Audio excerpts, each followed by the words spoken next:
amado, quiero darte gracias en esta noche por este tiempo, Señor, de bendición, este tiempo de gracia que tú nos concedes, un tiempo de bendición porque tú estás a través de tu palabra con nosotros y verdaderamente edificas nuestro corazón con ella, nos llevas al ejercicio de la mortificación del pecado y a formación de Cristo en nosotros.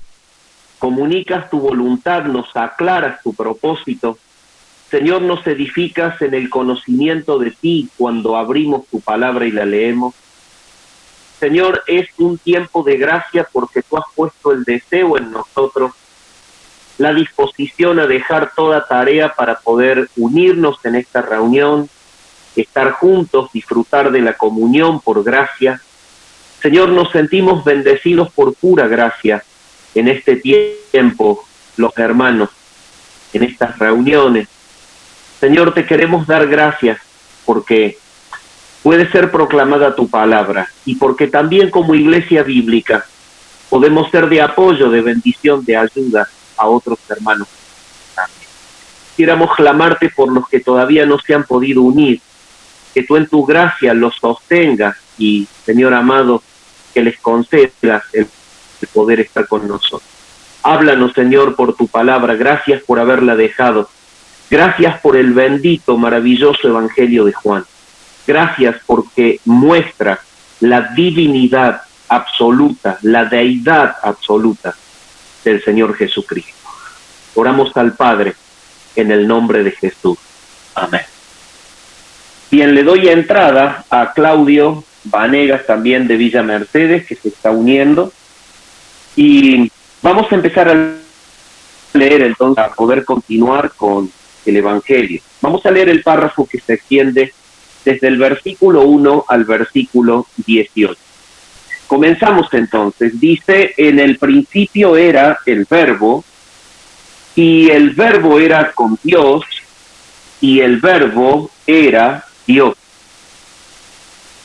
Versículo 2 del capítulo 1 del Evangelio de Juan, estoy leyendo, dice, este era en el principio con Dios, todas las cosas por Él son hechas, y sin Él no ha sido hecho, fue hecho. En Él estaba la vida, y la vida era la luz de los hombres. La luz en las tinieblas resplandece, y las tinieblas no prevalecieron contra ella. Hubo un hombre de Dios, hubo un hombre enviado de Dios, el cual se llamaba Juan.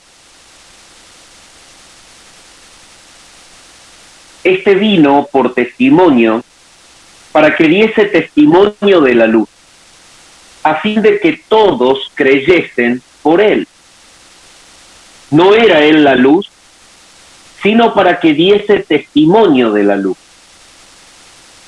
Aquella luz verdadera que alumbra a todo hombre venía a este mundo. En el mundo estaba, y el mundo por él fue hecho, pero el mundo no le conoció. A lo suyo vino, y los suyos no le recibieron. Mas a todos los que le recibieron, a los que creen en su nombre, les dio potestad de ser hechos hijos de Dios, los cuales no son engendrados de sangre, ni de voluntad de carne, ni de voluntad de varón, sino de Dios. Leo versículo 14 del capítulo 1 de Juan.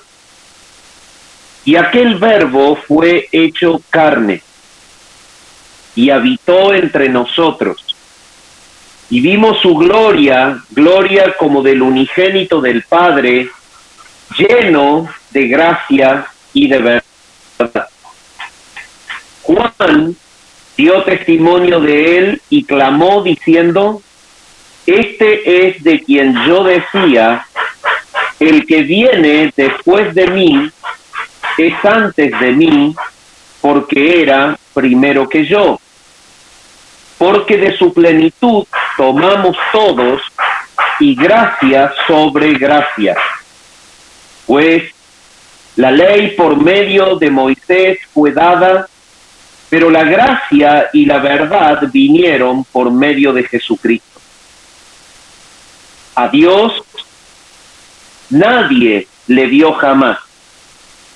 El unigénito Hijo, que está en el seno del Padre, Él le ha dado a conocer. Acompáñeme, mi amado hermano, al mismo Evangelio de Juan, capítulo 20, Evangelio de Juan, el capítulo 20, y vamos a leer el versículo 30 y 31. 20 de Juan, versículos 30 y 31, dice: hizo además Jesús muchas otras señales en presencia de sus discípulos, las cuales no están escritas en este libro, pero estas se han escrito para que creáis que Jesús es el Cristo, el Hijo de Dios, y para que creyendo tengáis vida en su nombre. Bien, mis amados, solamente a manera de forma de repaso, es de decir que el Evangelio de Juan es entonces, de los 4 evangelios, un evangelio que se distingue. Es un evangelio que estaría aparte de la clasificación de los sinópticos, como es Mateo, Marcos y Lucas. Habíamos dicho que está aparte de la calificación de los sinópticos porque es un evangelio que no contiene una sinopsis de la vida de Jesús. Hay sucesos de la vida de Jesús que los evangelios de Mateo, Marcos y Lucas expresan claramente, pero que Juan se abstiene totalmente en expresar. Esto lo califica el evangelio de Juan como un evangelio, tal como en la iglesia primitiva los padres de la iglesia lo nominaron, un evangelio de el mayor de los evangelios en su carácter celestial. No por el hecho de que sea mayor en cuanto a lo que es el hecho de que sea revelado por Dios, sino que es un evangelio celestial porque es un libro como que si enfocase el aspecto de Jesús, pero visto desde la óptica de Dios. El hecho es que Dios mismo revela a su Hijo Jesucristo como Dios en el Evangelio de Juan. Por eso es que en la iglesia primitiva se lo mencionaba como el Evangelio espiritual o el más celestial de todos. Entonces, habiendo dicho esto, debemos conectar con el propósito del Evangelio de Juan revelado en el mismo libro. El mismo libro nos enseña este propósito en el capítulo 20, versículos 30 y 31, donde acabamos de leer, y vimos que el propósito era un propósito dual, por un lado escatológico y apologético, y por el otro lado evangelístico. Es como que el versículo 30 y 31 unen el propósito escatológico y apologético con el propósito evangelístico. Cuando leíamos en el 20, 30 y 31 que dice que estas cosas se escribieron para que creáis que Jesucristo es el Hijo de Dios, ¿sí? Es el Verbo, el Hijo de Dios. Lo vamos a leer. Y para que creyendo tengáis vida en su nombre, para que creáis que Jesús es el Cristo, el enviado, el Hijo de Dios, y para que creyendo tengáis vida en su nombre. Entonces, cuando dice para que creáis que Jesús es el Cristo, es un propósito netamente escatológico. Está vinculado con el mensaje que vienen los judíos sobre que el Cristo iba a venir. Es el mensaje profético reinante en el Antiguo. Es en sí el mensaje completo del Antiguo Testamento quien apuntaba con un índice celestial al advenimiento glorioso, a la primera venida de Cristo.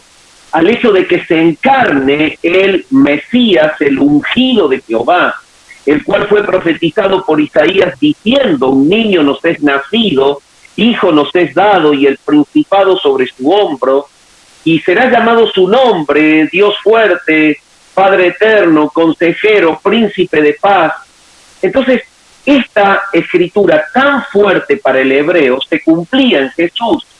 Por lo tanto, Juan tiene un propósito netamente escatológico. Ha llegado el tiempo en el que el Cristo se ha encarnado. Ha llegado el Hijo de Dios. Pero también es un propósito apologético, por el hecho de que dice de que es el Hijo de Dios.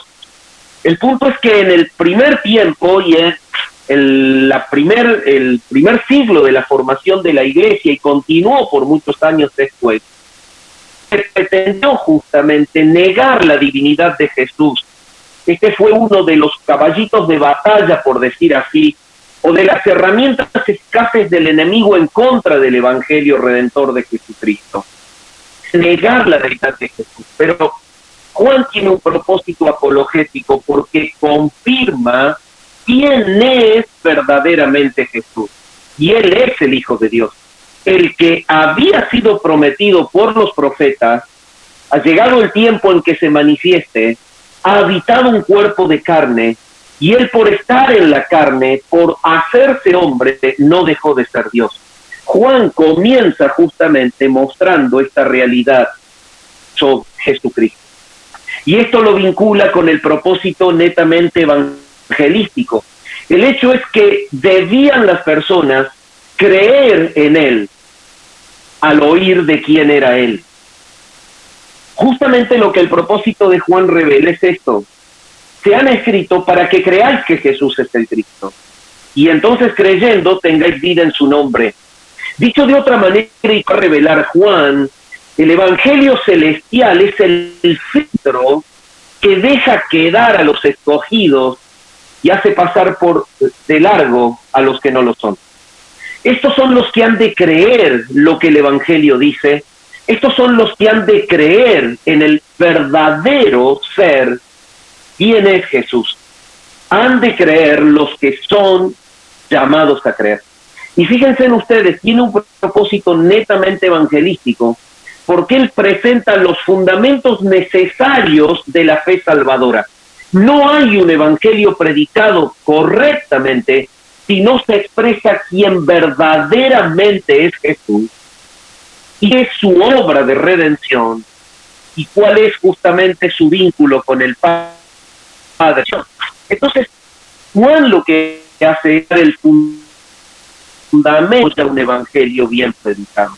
El hecho es entonces que los que escuchan el evangelio de Juan se enterarán de quién es verdaderamente el Redentor, que es Dios hecho carne. Esto es lo que lo va a constituir realmente digno y capaz de ser el Salvador y el Redentor. ¿Por qué? Porque solo Dios hecho carne puede vencer la muerte por ser vida en sí mismo y perdonar el pecado por tener autoridad sobre él. Dos fundamentos principales sobre los cuales se debe basar el fundamento del Evangelio para que el pecador encuentre en él verdaderamente al Redentor. Y Juan hace esto. Juan tiene un propósito escatológico, apologético y evangelístico. Entonces, cuando él tiene que desarrollar este propósito, que lo revela al final, se va al primer capítulo y comienza a escribir sobre esto. Y entonces, cuando leemos el primer párrafo del versículo 1 al 5, literalmente encontramos la descripción más clara de las Escrituras, en la cual podemos saber a Jesucristo como Dios. Pero habíamos visto que no solamente en el primer párrafo, sino en todo el Evangelio, Juan continúa mostrando la divinidad de Jesucristo, porque el Evangelio de Juan es aquel que contiene las expresiones de Cristo: yo soy. Yo soy el camino, la verdad, la vida. Yo soy la luz. Yo soy el buen pastor. El yo soy en el cual deben creer para no morir en sus pecados. Todo lo revela Juan. Entonces Juan, cuando en su contexto interno revela que Cristo es el yo soy, hace una aclaración de este propósito escatológico.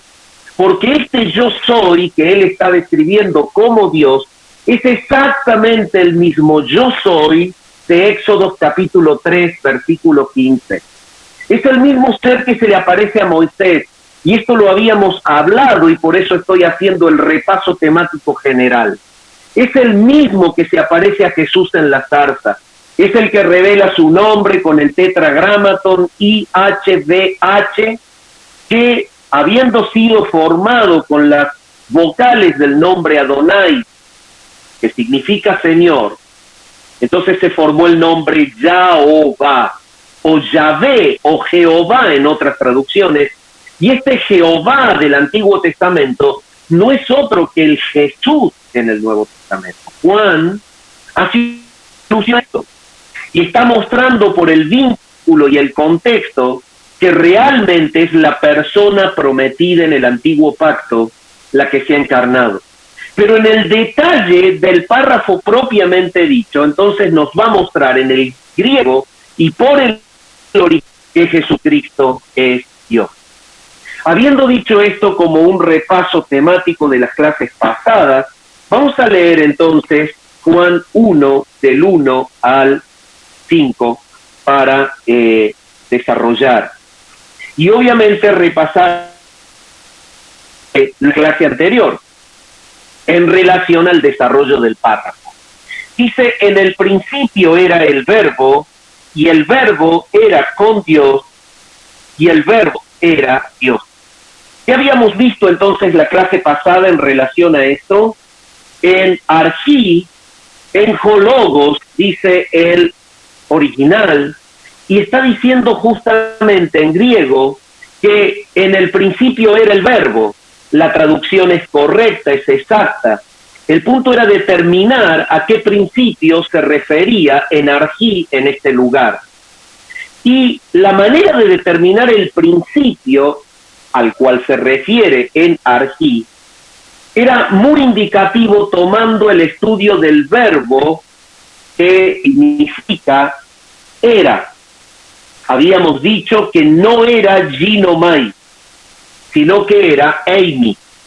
Ginomai, si estaba ocupando ese lugar, debería haber sido traducido que el verbo llegaría a ser. Mientras un en el verbo ser o estar, que es eimi, lo que está diciendo el original es que el verbo existía desde siempre.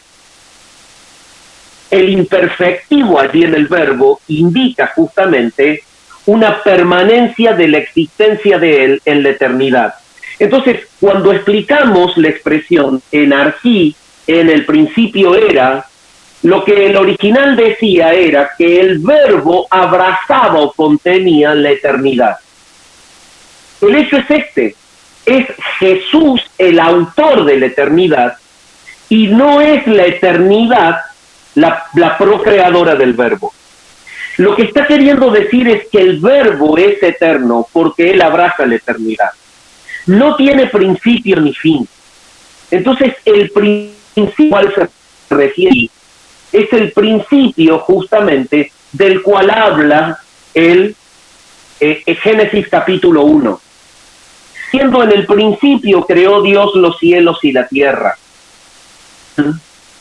Si bien tiene una conexión con el principio en hebreo de Génesis 1.1, da un sentido en el original aún más profundo que Génesis 1.1. Y te voy a explicar la conexión con el contexto lejano hacia Génesis 1.1. En el principio en hebreos, Génesis 1.1, detalla justamente el origen de las cosas. Pero Juan 1.1 habla de un principio, pero muestra a quien estaba existiendo antes de él. Y ese es el ímpetu en el original de Juan 1.1. Juan 1.1 dice que en el principio de Génesis 1.1 el verbo era. Por eso es que le da pie a escribir más adelante que él es el autor de todo lo creado. Si Juan no hubiese arrancado en esta construcción del griego, no podría entonces escribir después que la creación tiene a Jesús como el agente activo para que ella llegue a ser. El hecho es entonces que el principio de Génesis 1:1 es antecedido por la existencia del verbo revelada en Juan 1:1. Dicho esto, Juan de esta manera comenzaba a mostrar la divinidad de Jesús. Lo habíamos visto entonces, como lo acabé de decir, por el hecho del uso del verbo, y lo voy a buscar. Y habíamos visto después, justamente, todo lo que era la conjunción entre los atributos de Jehová y de Jesús como la misma persona. Estudiamos que el Jehová del Antiguo Testamento era el Jesús del Nuevo Testamento. Y lo vimos habiendo repasado que él es llamador, como Jehová fue llamado pastor, es llamado juez, como Jehová fue llamado juez, es llamado santo, como Jehová fue llamado santo, el primero y el postrero, como Jehová fue llamado primero y postrero, luz, Señor del día de reposo, Salvador, Dios fuerte, traspasado, Señor de señores, Alfa y Omega, Señor de la gloria y Redentor. Pero ¿por qué digo esto? Digo esto porque en Isaías claramente dice que Jehová es Dios. Entonces, cuando hicimos el análisis en la conexión de la enseñanza de Juan con el contexto lejano en el Antiguo Testamento, en que ese Jesús al cual él llama Dios es el verdadero Jehová, Dios del Antiguo Pacto. Y entonces no puede ser de otra forma, su propósito es escatológico y perfectamente lo vincula con la escatología, es el Mesías, es el enviado de Jehová, es el que se encarna, es el prometido. Y es naturalmente deidad, Dios, es el Hijo de Dios. Entonces, había visto que en el principio era el verbo. Y teníamos que determinar justamente la palabra verbo. Habíamos determinado enarquí, habíamos determinado el derivado del verbo ser, que es aimí, del cual se traduce era, y habéis dicho lo que acabo de repasar. Pero ahora tenemos que analizar por qué dice el logos, el verbo o la palabra. En el principio era la palabra. Bueno, en realidad el Evangelio de Juan va a tener un contexto, en realidad cultural, sobre el cual se va a aplicar. Y el contexto cultural sobre el cual se va a aplicar es la cultura greco-romana, impuesta por Alejandro Magno, la cual copó el mundo antiguo, y en este escenario cultural es en donde el Evangelio se lee. Por lo tanto, hay un énfasis en la cultura grecorromana, logos que era enseñado por los filósofos griegos, y que nombraban o decían de que era justamente una fuerza de la cual provenía lo existente. El punto es que la filosofía griega despersonaliza esa fuerza. Es el concepto de un verbo, pero despersonalizado, del cual provenían todas las cosas. Y el concepto apologético de Juan, o el propósito apologético de Juan, es el hecho de mostrarle a la cultura griega de que el verdadero logos no era abstracto e impersonal, sino que era totalmente racional, infinitamente inteligente, completamente personal. El otro punto es que cuando Juan lee, o le es revelado a Juan el Evangelio, y él lo escribe ya cerca del fin del primer siglo, es obvio que la corriente judaizante estaba absolutamente esparcida y activa en el mundo. Entonces, hay dos principios a los cuales el Evangelio de Juan aclara. Uno, a lo que es la cultura griega, griego de la palabra, el logos, y el otro es el hecho de la palabra como la entendían los hebreos. El hecho es de que Juan les está enseñando, tanto a los que vienen empapados de la cultura romana, que Jesús es personal, es el verbo, es mucho más de lo que la filosofía griega enseña. Es el autor racional infinitamente de todo lo creado, pero también le enseña a los hebreos que Él es la palabra con la cual están ellos familiarizados desde el antiguo pacto. Y esto es lo que quisiera ver esta noche. Y esto es lo apasionante de Juan. El aspecto estético y vinculado con el evangelístico. Entonces, para los griegos Juan presentaba el verbo como la personificación encarnada del Logos. Y esto es lo que debemos entender. Es un concepto mucho más profundo que el concepto impartido por los filósofos. El hecho de que el Hijo de Dios se haya hecho hombre es que se encarnó el verbo de Dios. Pero para los judíos, que eran conocedores del Antiguo Testamento, la palabra era la expresión del poder y de la sabiduría divina. Vamos a hacer una revisión para entender la mente hebrea que recibe el Evangelio. Y vamos a hacer un vínculo con el contexto lejano. Busque usted, por ejemplo, Génesis 15:1. Génesis 15:1. Notemos lo que dice en Génesis 15:1. ¿Qué estamos haciendo? Estamos viendo el fundamento que nos lleva a entender por qué Juan presenta apologéticamente que el verbo es Dios para la mente judía que recibe su evangelio. Ya lo vimos para el griego, ahora lo vemos para el judío. Y el secreto es entender que para el judío, él tiene un vínculo durante todo el antiguo pacto con la palabra de Dios, como aquella palabra que contiene en sí el poder y la sabiduría divina. Entonces, en Génesis 15:1, nosotros vamos a ver el inicio de todo de la creación del pueblo, ¿no? La promesa de Dios a Abraham. Fíjense en ustedes, después de estas cosas, vino la palabra de Jehová a Abraham.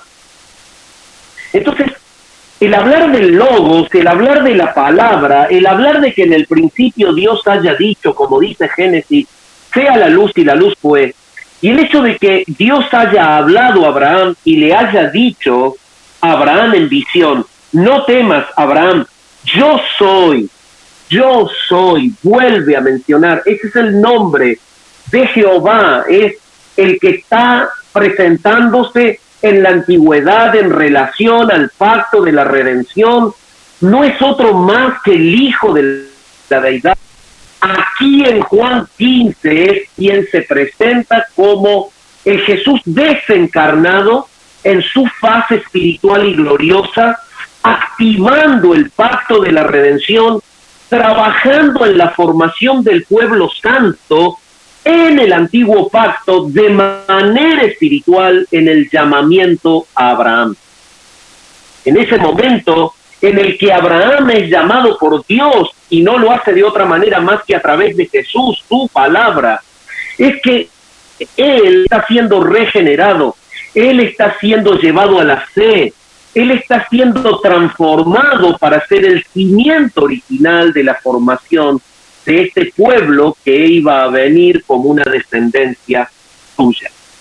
Entonces, estamos viendo que Dios inicia por la palabra el pacto abrámico, y esto para el hebreo era algo realmente muy significativo. Estas son las mentes al Evangelio de Juan. Podemos ver también que a través de la palabra, el hebreo sabe que el Señor le comunicó a Israel los mandamientos. Vamos a Éxodo, el capítulo 24, el versículo 4. Éxodo 24, 3 y 4. Dice así la palabra del Señor. Dice, y Moisés vino y contó al pueblo todas las palabras de Jehová y todas las leyes. Y todo el pueblo respondió a una voz y dijo, haremos todas las palabras que Jehová ha dicho. Y Moisés escribió todas las palabras de Jehová, y levantándose de mañana edificó un altar al pie del monte y 12 columnas, según las 12 tribus de Israel. Si leemos el 1 del 24, dice, dijo Jehová a Moisés, sube ante Jehová tú y Aarón, Nadab y Abiú, y 70 de los ancianos de Israel, y desde lejos. Allí los hebreos saben perfectamente que el Señor le habló a Moisés. Entonces, haciendo un recorrido por los pilares fundamentales de la estructura mental y de la estructura de identidad hebrea a la cual se le está predicando que Jesús ha venido y que Jesús es el Mesías prometido, es el que ha llegado y que en él hay salvación, Juan lo que está haciendo es hablarles de esa palabra que para ellos fue tan preeminente, ¿me entienden? Ese es el punto aquí. Y entonces, el aspecto apologético de Juan es un aspecto que transforma la manera de razonar que tanto el griego tiene como el hebreo tiene, llevándolos o trayéndolos a la hermosura de Jesucristo, para que verdaderamente sea el cimiento digno de la fe, esa fe que se recibirá por gracia, la fe que llevará a creer en Él como quien es Él, Dios hecho carne, muriendo por el pueblo que Él ha de salvar. Ese es en sí el tema, el propósito y el desarrollo recién en inicio del vínculo con el contexto lejano, o sea, el lugar que ocupa Juan en el mensaje total de las Escrituras. No es otra cosa más que hacer algo de teología bíblica también. Entonces, lo que hemos de ver aquí es que la palabra de Dios es tomada por el hebreo en preponderancia porque comunicó Dios los 10 mandamientos. Completa. En Deuteronomio 5:5 podemos reforzar este concepto. En Deuteronomio 5:5 podemos leer lo siguiente. Deuteronomio 5:5.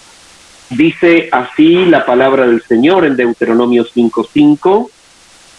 Yo estaba entonces entre Jehová y vosotros para declararos la palabra de Jehová, porque vosotros tuvisteis temor del fuego y no subisteis al monte, dijo.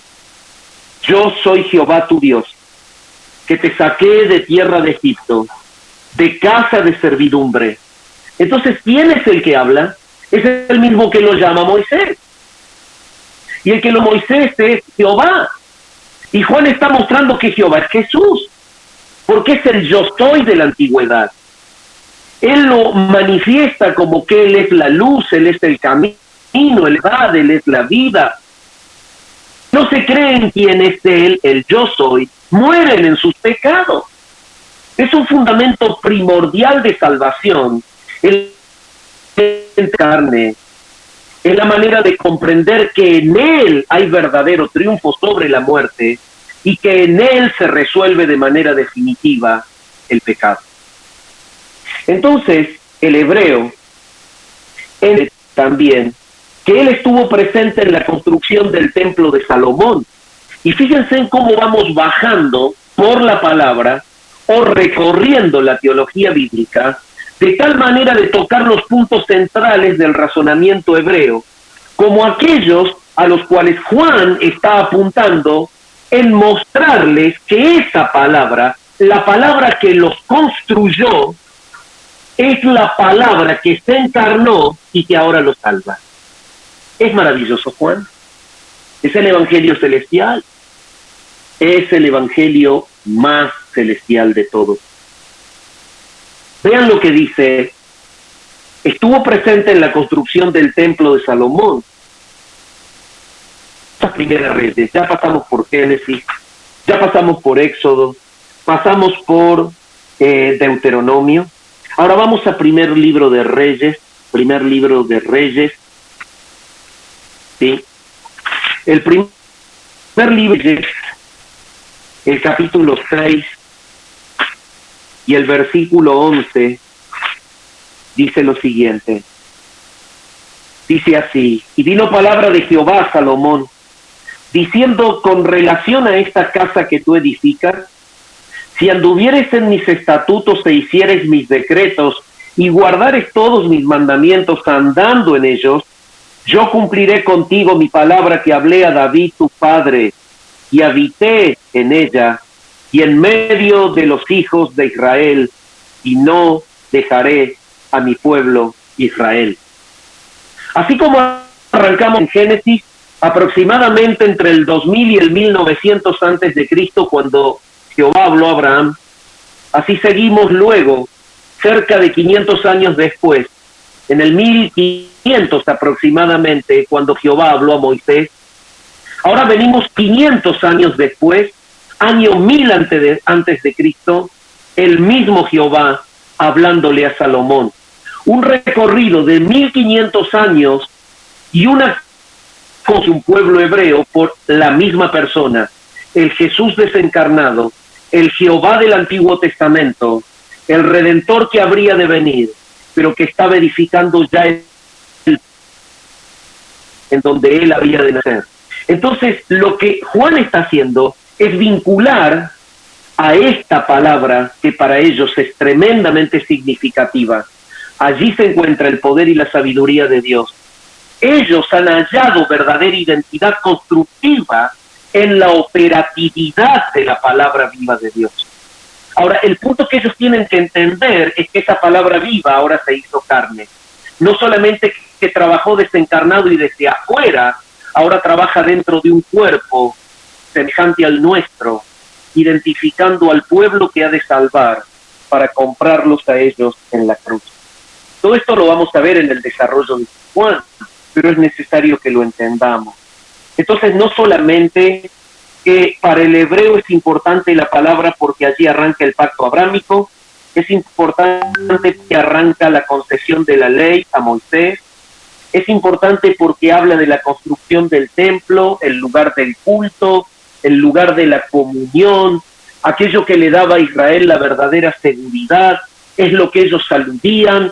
Nosotros somos de Abraham, hemos sido guiados por Moisés, nuestro padre es Abraham, tenemos el culto, tenemos las promesas, tenemos justamente el templo, la comunión con Dios. Esa era la identidad que les daba a ellos la seguridad de comunión.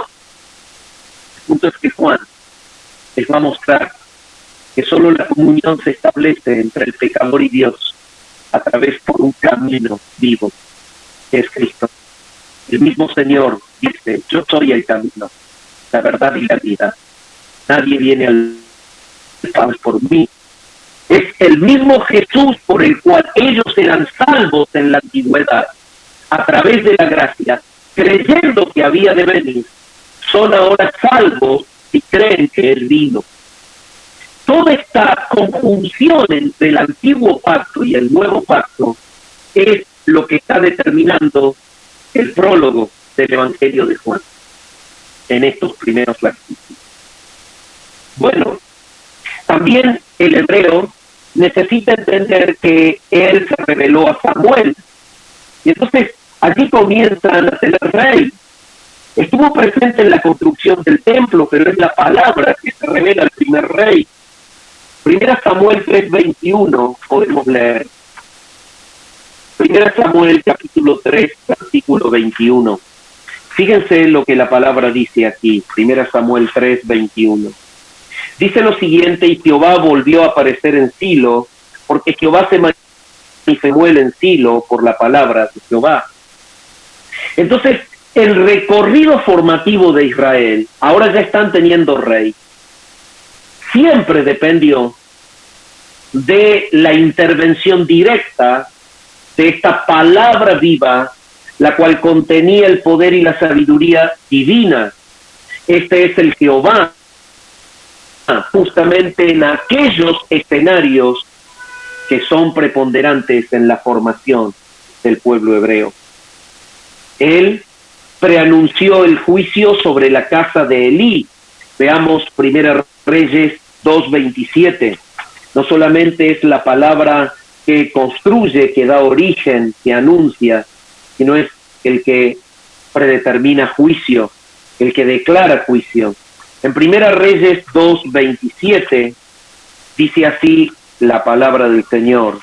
Primera Reyes 2:27 dice lo siguiente: así echó Salomón a Abiatar del sacerdocio de Jehová, para que se cumpliese la palabra de Jehová que había dicho sobre la casa de Elí en Sil.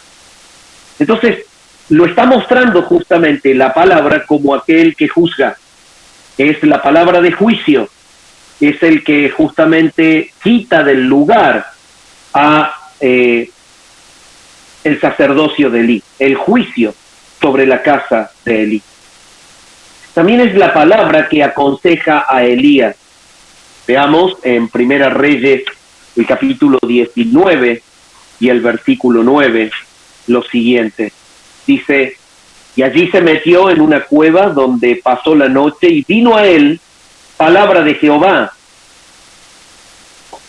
¿Qué haces aquí, Elías? Él respondió: he sentido un vivo celo por Jehová, Dios de los ejércitos, porque los hijos de Israel han dejado tu pacto, han derribado tus altares y han matado a espada a tus profetas, y solo yo he quedado y me buscan para quitarme la vida. ¿Se dan cuenta? No solamente que Jehová está presente en el nombramiento del rey, no solamente que Jehová está presente en la destitución de ese sacerdocio profano, sino que Él está también presente justamente en los profetas que anticipan el juicio.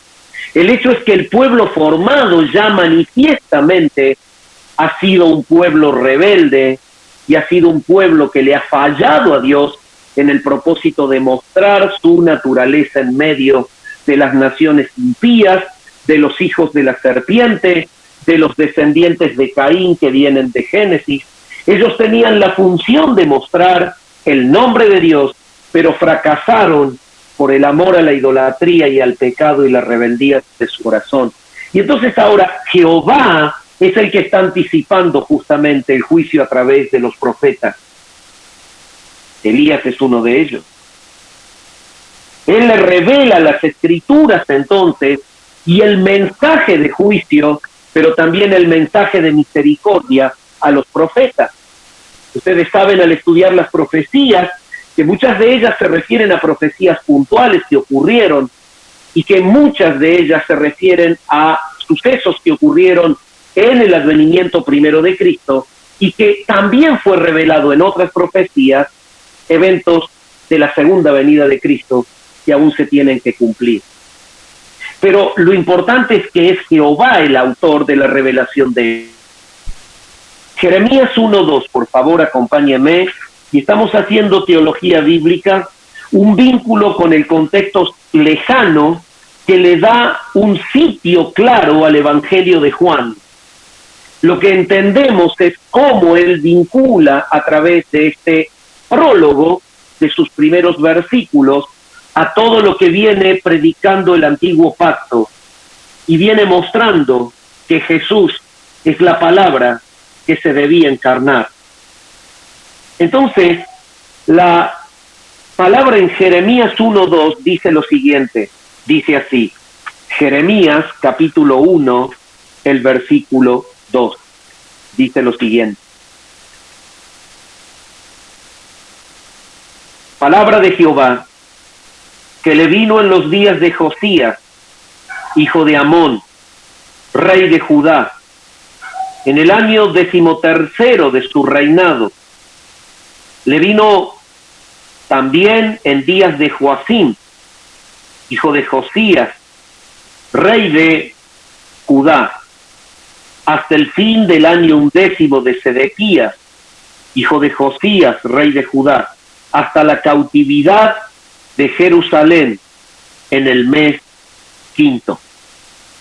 Entonces, ya estamos en una época posterior al 960, en el 930 antes de Cristo, ya se estaba prácticamente dividiendo el reino de Israel. Y ahora la profecía llega posterior a este tiempo, pero es la palabra de Jehová quien está sustentando esta profecía. Y para los hebreos esto es algo totalmente determinante. Ezequiel 1:3 podemos leer también para que podamos darnos cuenta.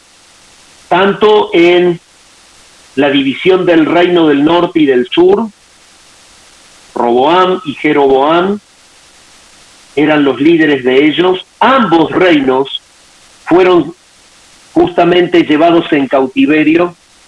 En el año 722 a.C., los asirios conquistaron el reino del norte y el reino del norte dejó de ser. Y desde el 601 al 536, a través de 3 ataques, el reino del sur fue saqueado también y fue llevado en cautiverio. Entonces, son profecías que están determinando estos sucesos. En el libro de Ezequiel, en el capítulo 1 y el versículo 3, lo siguiente. Dice así: vino palabra de Jehová al sacerdote Ezequiel, hijo de Buzi, en la tierra de los caldeos, junto al río Quebar.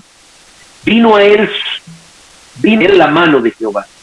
Esta es la mano de Jehová, es que el Señor está sobre él, es que el Jesús no encarnado, el Jehová del Nuevo Testamento, está trabajando allí. Él es agente operativo que está formando justamente y recorriendo el propósito divino en el antiguo pacto y está revelándole a los profetas la obra del juicio de Dios por causa del pecado de ellos, y está revelando el nombre del Padre también porque lo muestra misericordioso. Dios va a tener compasión de ellos a pesar de que ellos han sido infieles, y Él los ha de salvar. En la venida del Mesías, en la encarnación del Verbo, en la llegada de la palabra que se ha de encarnar, Juan está trabajando en esta ideología hebrea cuando presenta esta verdad tan profunda del Evangelio en el capítulo 1. Entonces, habiendo dicho esto y obviando muchas citas por amor al tiempo, a los lectores judíos Juan les presenta a Jesús como la encarnación del poder y de la revelación divina. Todo ese poder que los formó, la palabra misma, que vino mostrándose en la antigüedad, es la misma que ahora se ha encarnado. En el principio era el Verbo, y el Verbo era con Dios, y el Verbo es Dios. Esta palabra es la que revelaba la divinidad al hombre. Evidentemente está mostrando Juan esto. Entonces, Cristo Jesús es revelado también haciendo un vínculo con el contexto cercano, pero hacia el nuevo pacto, como aquel que inicia el nuevo pacto.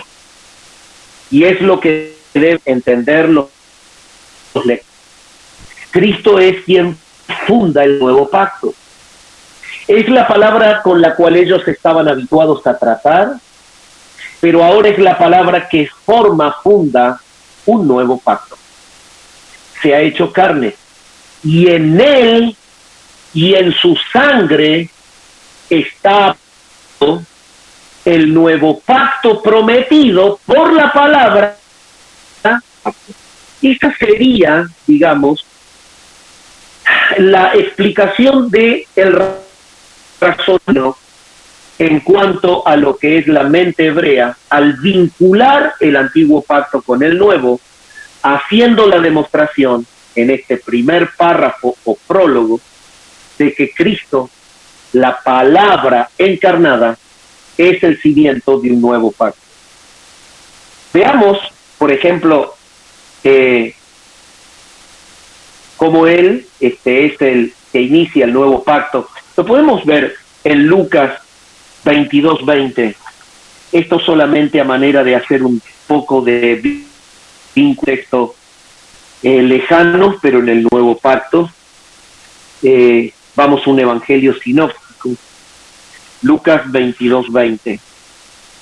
Podemos leer de igual manera: después que hubo cenado, tomó la copa, diciendo: esta es la copa del nuevo pacto en mi sangre, que por vosotros se derrama. He aquí la mano del que me entrega está conmigo en la mesa. Es Cristo quien instituye el nuevo pacto. Hebreos 9:15 lo podemos ver también como el promotor del nuevo pacto. En Hebreos 9:15 podemos leer lo siguiente. Fíjense, dice así la palabra del Señor en 9:15. Así que por esto es mediador de un nuevo pacto, para que interviniendo muerte, para la remisión de las transgresiones que había bajo el primer pacto, los llamados reciban la promesa de la herencia eterna. ¿Qué texto de Hebreo? ¿Cómo resume el vínculo entre el antiguo y el nuevo pacto? Un antiguo pacto en el cual las transgresiones eran imposibles de ser superadas. Un antiguo pacto en el cual la ley era para llevarlos a Cristo. Un antiguo pacto en donde el orden de los decretos y de los mandatos exponía al hombre en cuanto a su incapacidad para poder cumplirlo y los llevaba a observar la necesidad de Jesús. Ellos debían creer en el Mesías prometido. Y si creían en el Mesías prometido, que solamente le ocurrió al remanente fiel que fue despertado por gracia, ellos, los verdaderos judíos, los salvos, los verdaderos descendientes de Abraham en cuanto a la fe, ellos creyeron en el Jesús al cual apuntaba la ley, al mostrarle a los pecadores su incapacidad para ser salvos. Esto es cambiado en el nuevo pacto, porque ahora hay un sustituto santo. Él es el fundador de un nuevo pacto. Esa palabra que formó al pueblo y que viene hablándoles a ellos en la etapa formativa, en los juicios, es la palabra que Juan muestra, que es encarnada para sellar el nuevo pacto en su sangre, mostrando que en él hay sustitución del hombre y que él cumplirá en sí toda la ley. Y por esto es el Salvador de su pueblo. El punto es entonces que Juan tiene un vínculo con el contexto lejano en el antiguo pacto y en el nuevo pacto, y que este prólogo del Evangelio de Juan tiene el fundamento teológico, escatológico y apologético. Que lee el Evangelio entienda, ya sea griego o ya sea judío, de que la palabra es el creador de todo lo que existe, que existía antes de todo lo creado. Justamente por esto se confirma que Él es agente creador y que Él es eterno, tan eterno como el Padre.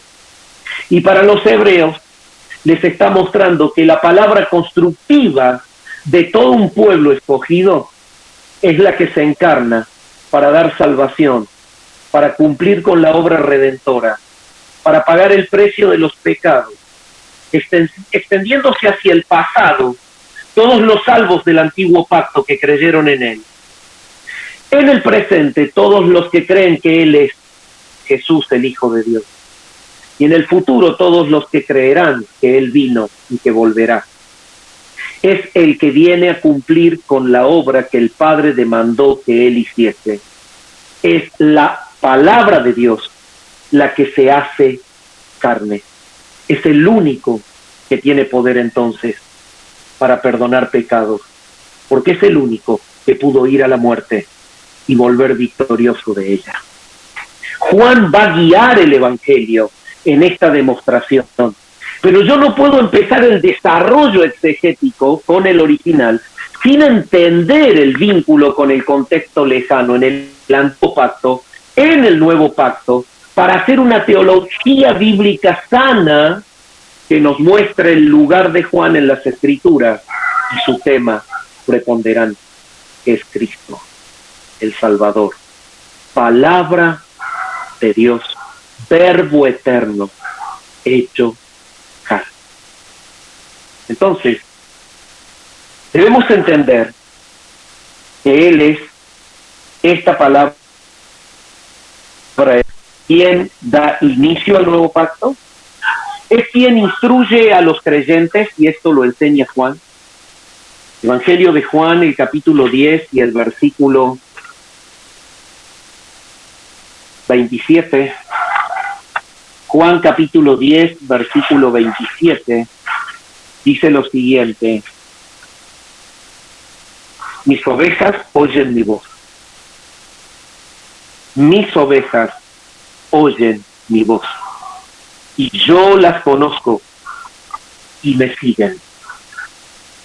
Voy a hacer simplemente un comentario en esto. No me quiero desviar mucho, pero me tienta ir a este texto. No puedo pasar de él sin hablar algo de él.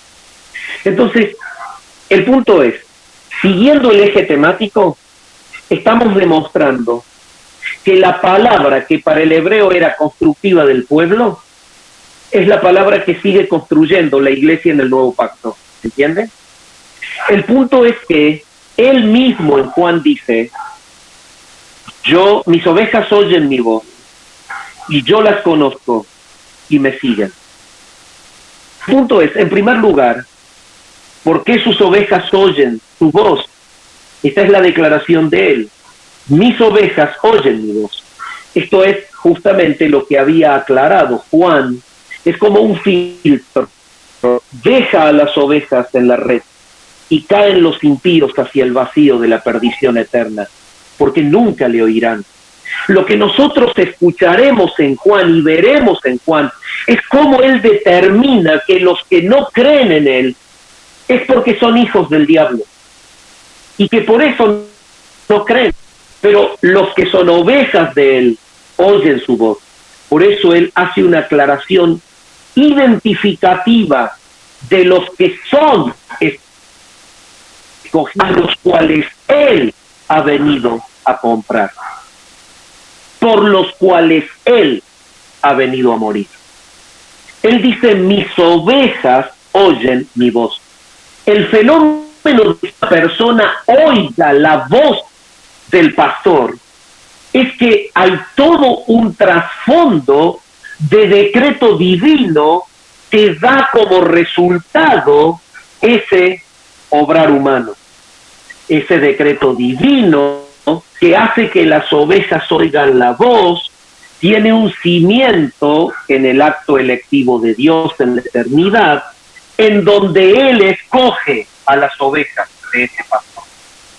De lo contrario, en el Evangelio el Señor no diría: de los que tú me diste yo no perdí ninguno, y me los diste y han guardado tu palabra. La demostración clara del acto electivo de Dios en la faz humana de los escogidos es que ellos creen la voz del Señor, oyen la voz del Señor, oyen la voz del pastor.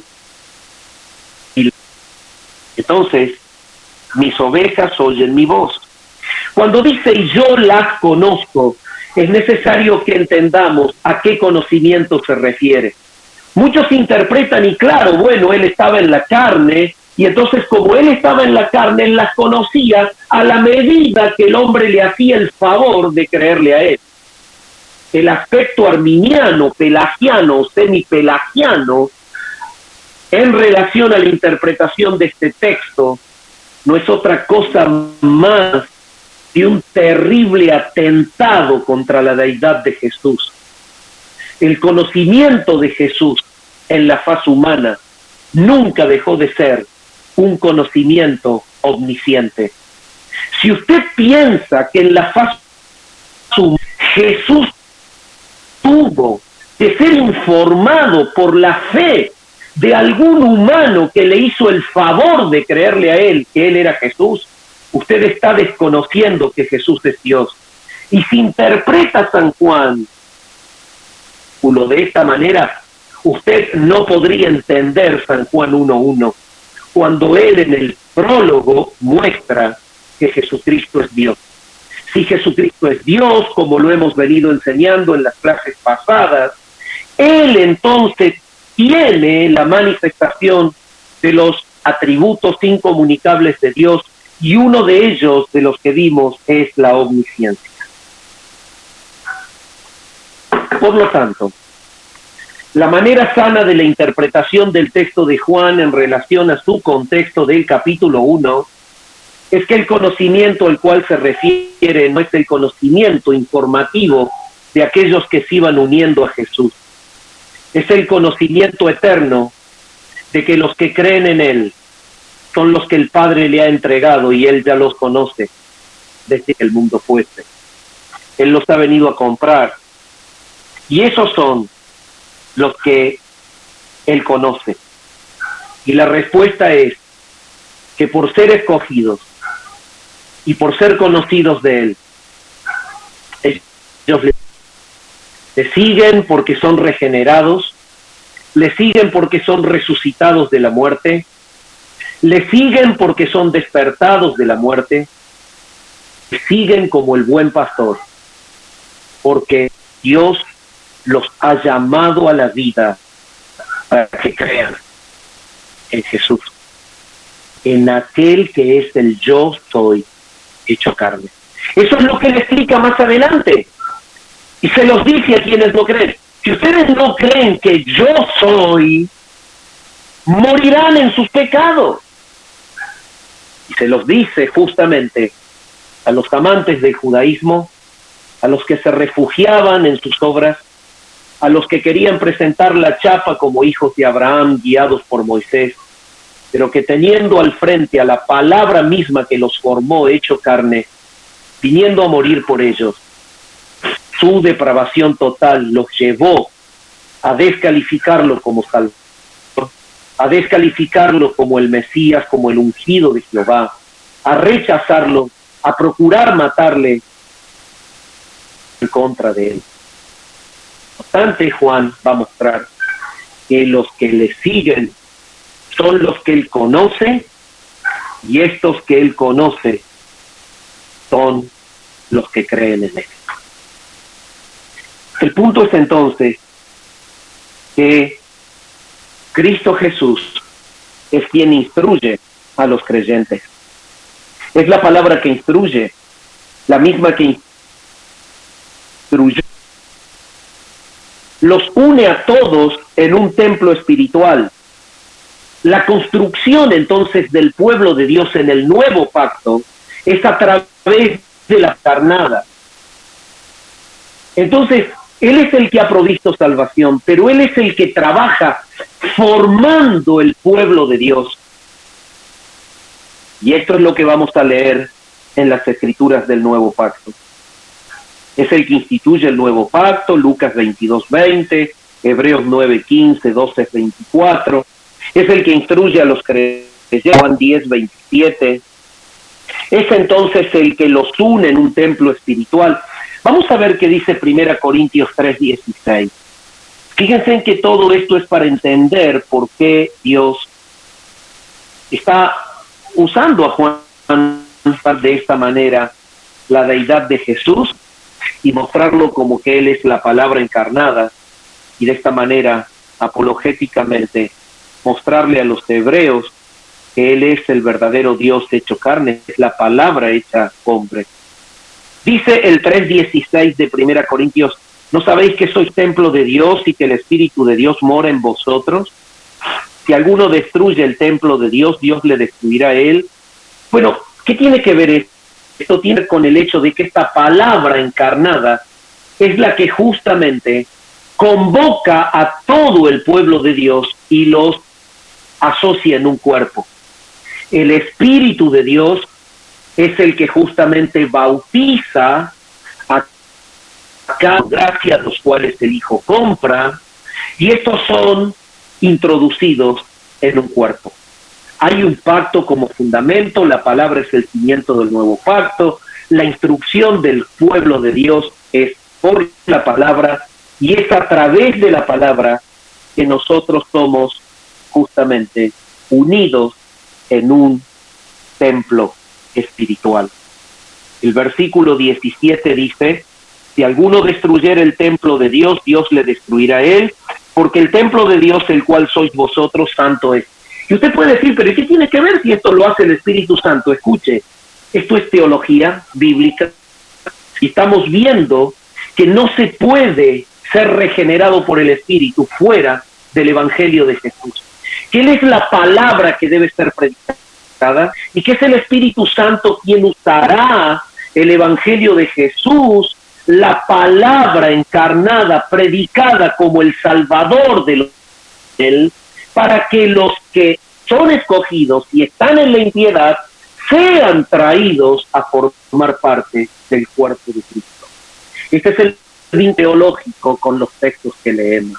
Entonces, es evidentemente que la palabra inicia el pacto, la palabra instruye a los creyentes, la palabra predica. Jesús, el verdadero Dios hecho carne, es el cimiento que debe escuchar el impío para que el Espíritu Santo lo regenere y lo traiga a la vida espiritual. Entonces es la palabra quien nos incorpora. 2 Corintios 6:16 nos va a decir lo mismo. 2 Corintios 6:16. Note usted lo que dice 2 Corintios. Y créame, mi hermano, a seguir desarrollando término por término de esta frase. Es necesario hacer este vínculo con el contexto cercano, lejano, unir la teología bíblica del Antiguo y del Nuevo Pacto para entender el prólogo de Juan. Cómo es Juan impacta apologéticamente las mentes hebreas y las mentes griegas, mostrando que Él es el Logos hecho carne y que Él es la palabra que construyó al pueblo santo fuera de la carne en la antigüedad, pero que es la misma que ahora, viniendo a morir, da inicio a un nuevo pacto, y Él es el formador del pueblo santo, y Él es el que continúa formando al pueblo santo hasta que lo venga a buscar en su segunda venida. Bueno, ¿qué dice 2 Corintios 6:16? Dice así: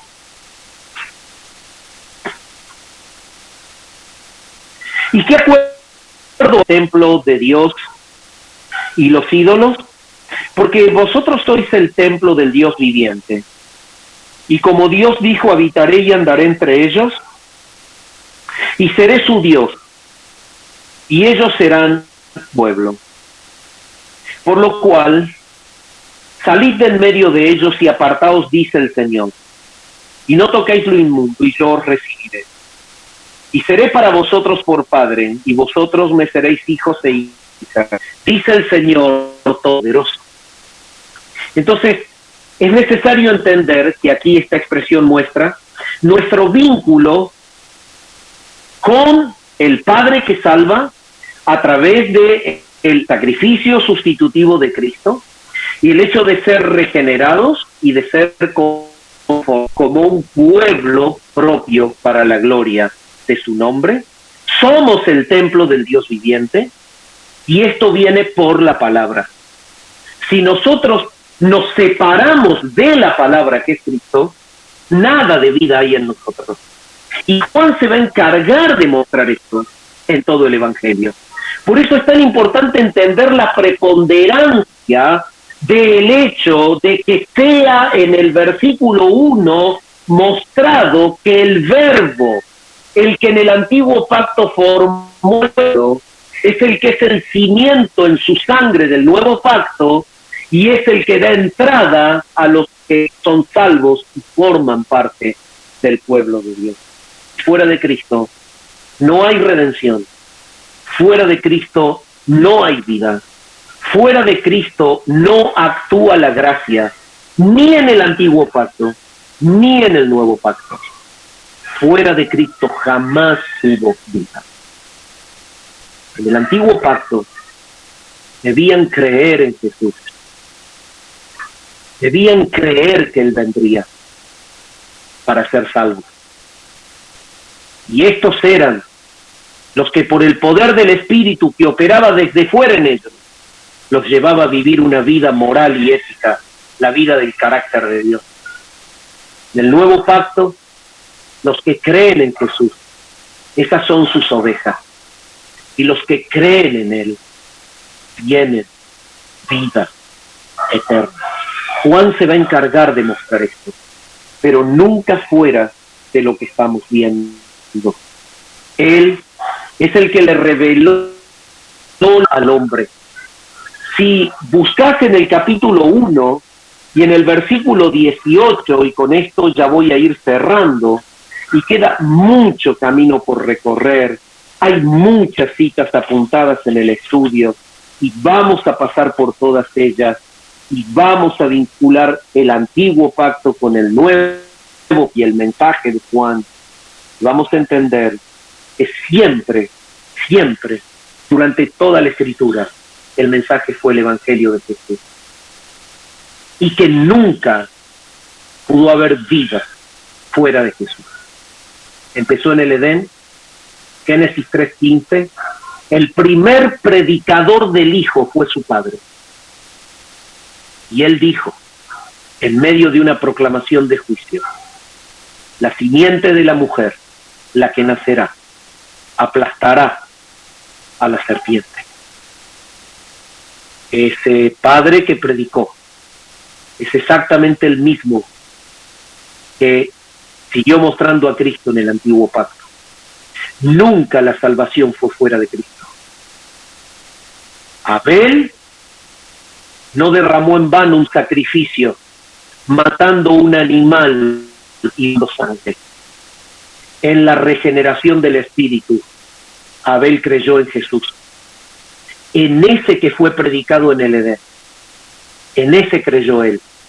Y su ofrenda tiene que ver con una vida regenerada. Su adoración por sangre habla de su comprensión del sacrificio sustitutivo de Cristo.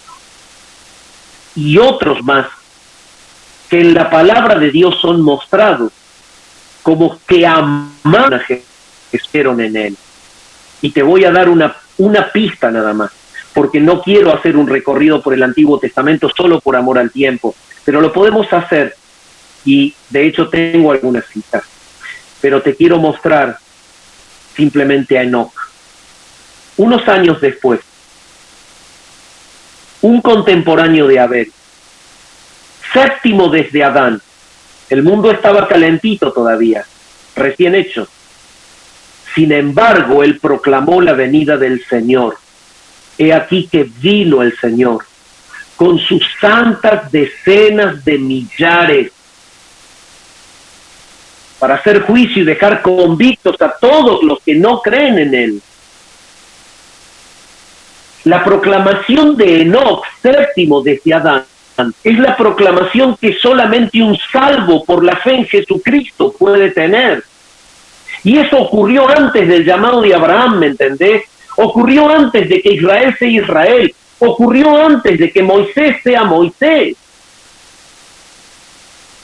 Cuando él proclamó, séptimo desde Adán, y esto está detallado en el libro de Judas, al cual hace alusión al libro apócrifo de Enoc.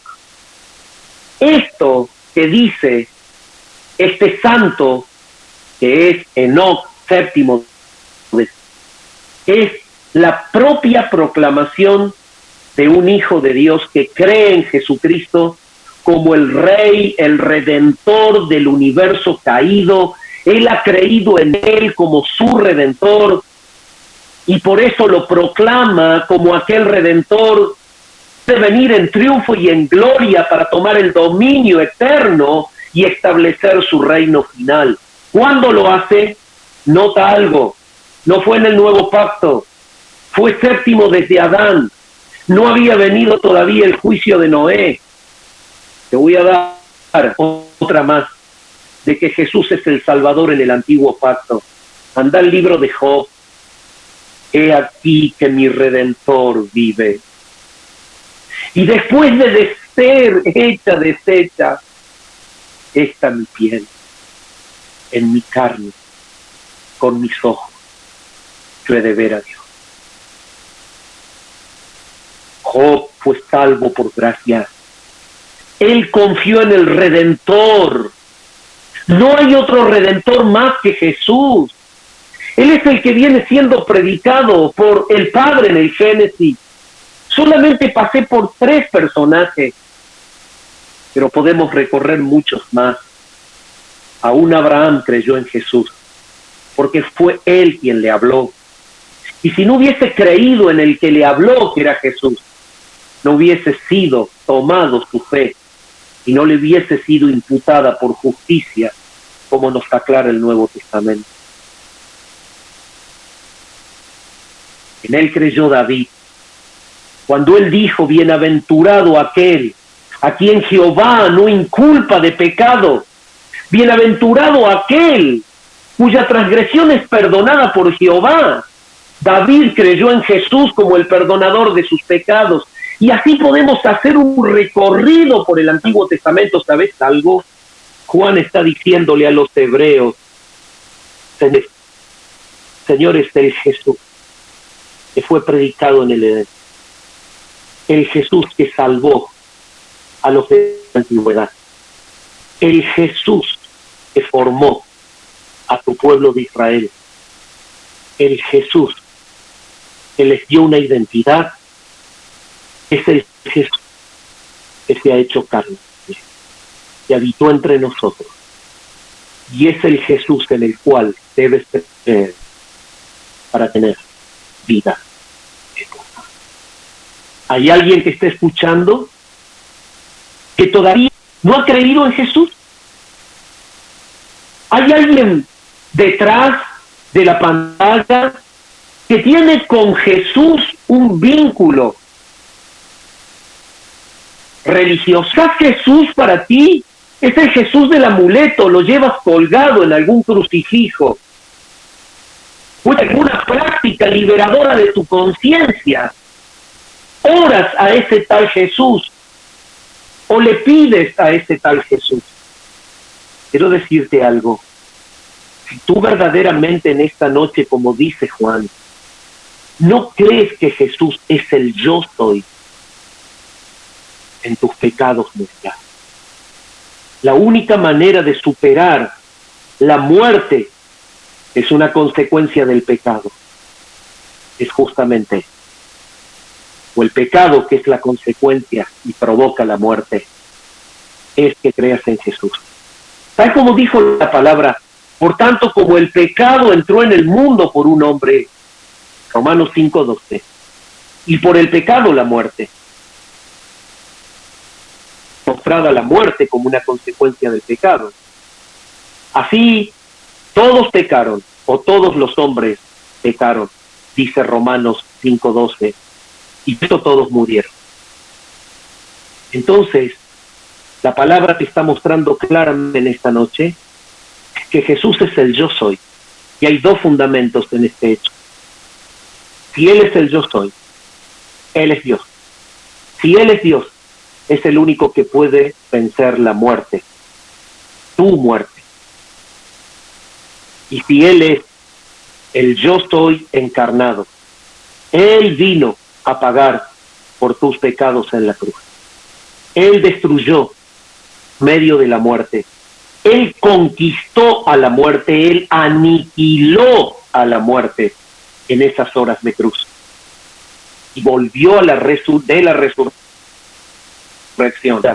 Se puso punto final. La muerte ya no tiene más poder sobre los que creen en Él. Cristo Jesús cargó sobre sus espaldas el pecado de los que creen en Él. Este es su pueblo santo, las ovejas que oyen su voz y que le siguen. Por eso mi llamado en esta noche es: cree en Jesús, arrepiéntete de tus pecados, cree en Jesús. Creyendo en Él, tú tienes vida en su santo. Padre, gracias por tu palabra en esta noche. Gracias, Señor, por acompañarnos de la mano. en este Evangelio de Juan. Ahora te pido que sea tu nombre glorificado en este tiempo también, en el que hemos de compartir alguna pregunta, duda. Señor, guíanos con la luz de tu palabra para responder conforme a ella. Te amamos, te damos gracias, te adoramos, porque eres nuestro Salvador. Y estamos deseosos de seguir entendiendo qué quiere decir la palabra cuando dice, y el verbo era Dios. Y te clamo, Señor, que tú predispongas los corazones de los hermanos para que el martes que viene podamos seguir con esta declaración tan tremendamente profunda, tan poderosa, pero tan necesaria de entender para conocer a Jesús como quien es Él verdaderamente. Oramos al Padre en el nombre de Cristo. Amén.